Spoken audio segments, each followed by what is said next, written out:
من الشیطان الرجیم بسم اللہ الرحمن الرحیم۔ کیا نماز کے دوران آپ کی شلوار میں بھی پیشاب کے قطرے نکل جاتے ہیں؟ اگر ہاں تو یہ ویڈیو ضرور سنیں۔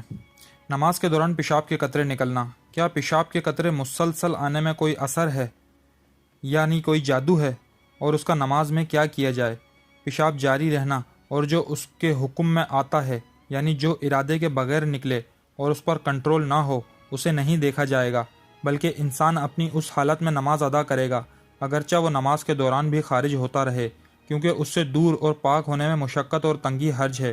ارشاد باری تعالیٰ ہے، اور اس نے تمہارے لیے دین میں کوئی تنگی نہیں بنائی، لیکن اگر اس بات کا ڈر ہو کہ بدن اور کپڑے گندگی سے بھر جائیں گے تو ٹیشو پیپر یا کوئی اور چیز لپیٹ لے، یعنی اپنے عضو تناسل پر، اور وضو کے بعد نماز پڑھ لے، اور جس کے نکلنے پر کنٹرول نہ ہو اس کی طرف دھیان نہ دے۔